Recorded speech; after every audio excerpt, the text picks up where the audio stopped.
Oh. Angie said as she saw the greasy brown, stagnant water in the kitchen sink. I don't have time for this crap now. Angie Parker was not having a good day.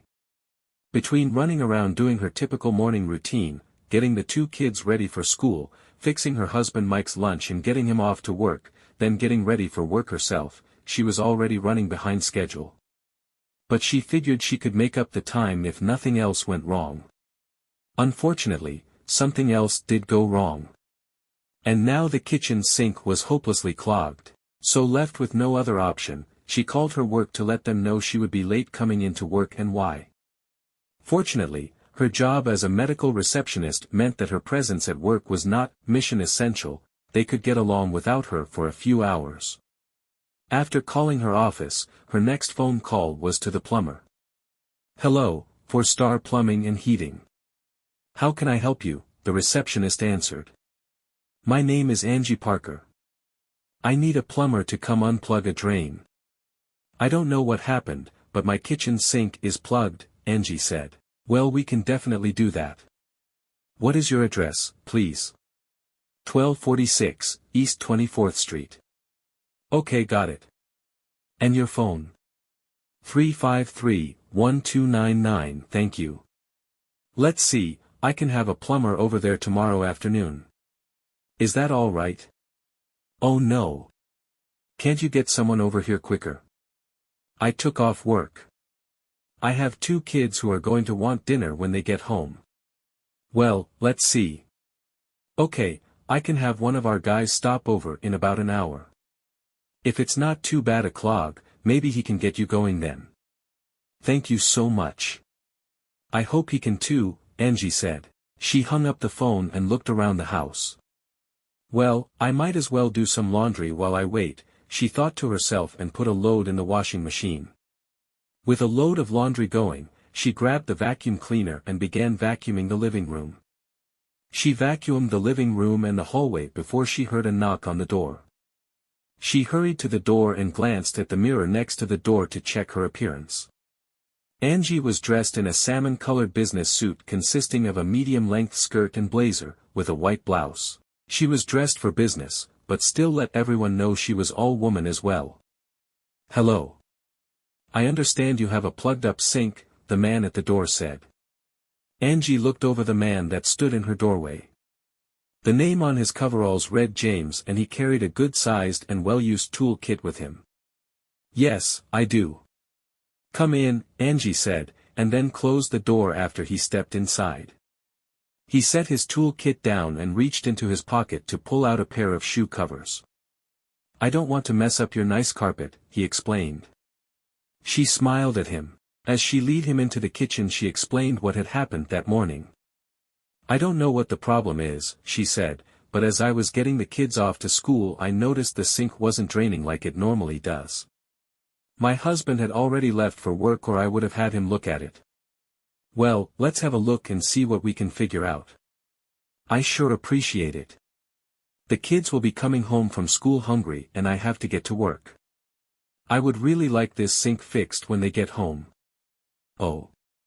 How many kids do you have? He said, trying to make small talk as he got to work. I have 2, 1 boy and 1 girl, Angie said. That's nice. Which one is older? My son, Nick is older. Amy is 2 years younger than him. No way. You don't look old enough to have teenagers, he said. Oh, aren't you sweet? Yes, I'm afraid I am getting close to the teen years. Angie said, blushing a bit. Well, if you don't mind my saying so, miss, you do not like a woman with teenaged kids. Much less 2 of them. Thank you, Angie said, blushing really red now. She smiled at the man on the floor. My name is Angie. Very nice to meet you, Angie. I'm James, he said. Yes, I figured that, she said, giggling. He looked down at his coveralls. Oh yeah, kinda obvious, I suppose. Angie looked at the plumber a bit closer as he worked. He was kinda cute. And certainly nice. He was blonde and a few years younger than her, she guessed. Which made her all the more flattered. A younger man thought she was attractive. He appeared to be in pretty good shape too. Angie came back in the room and stood next to the dishwasher where he could see her. She started making small talk again when she decided to make her move. Tell me, James, and be honest, do you like this outfit? I'm not sure, I think it makes me look too old, she said. James looked up at her from under the sink. No, I think it looks fine. I don't think you look old at all. Really? Because I was thinking that this skirt is too long. The women are wearing them shorter these days. What if I was to take up to maybe here? She watched for his reaction. James could feel his heart beating faster. Why, yeah, that's a good height, he stammered. Angie smiled at his stammering. She knew she had gotten to him and it pleased her that she was able to make him so flustered. But she wasn't quite finished with her little game. Okay, that should just about do it. Your drain should be running fine now, he said, after a couple more minutes' work. Oh, thank goodness. Just in time, the kids will be home in a few hours and I can actually get dinner on the table on time too, she said. Well, I'm glad I could help. I'll just clean up here and get your bill ready, then I'll be out of your way, he said as he crawled out from under the sink. He wiped up the water drips and cleaned up the mess he had made and then stood up. He was indeed a well-built man. Angie definitely liked what she saw. They went over to the dining room table and James began drawing up the bill. Would you like something to drink, James? I have soda, iced tea. Angie asked. I wouldn't say no to a glass of tea, he replied. Angie poured them both a glass of tea and brought them over the table to where James was sitting. Thanks for fixing the sink, James, she said.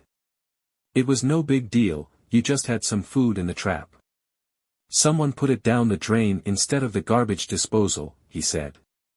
Since I have you here, James, can you see anything else that might need some fixing? She asked him as she pulled her chair a little closer to his and sat down.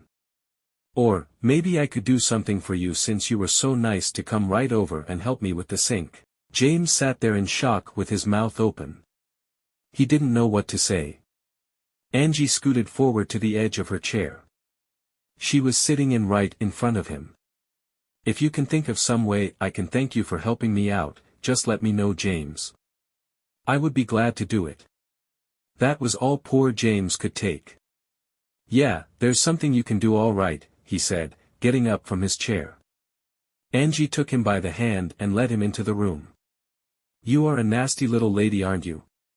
Yes, I am, Angie said. Did you like it? Can you come back for more sometime? He smiled and gave her a long, passionate kiss, then said, give me all call the next time something needs fixing. I'll come take care of it. Asterisk asterisk asterisk asterisk. James and Angie got together several times after that. He would come over whenever she needed fixing and Mike, Angie's husband, never found out. Eventually James moved on to a better job in another state. But she fondly remembered her handyman and would often think of him.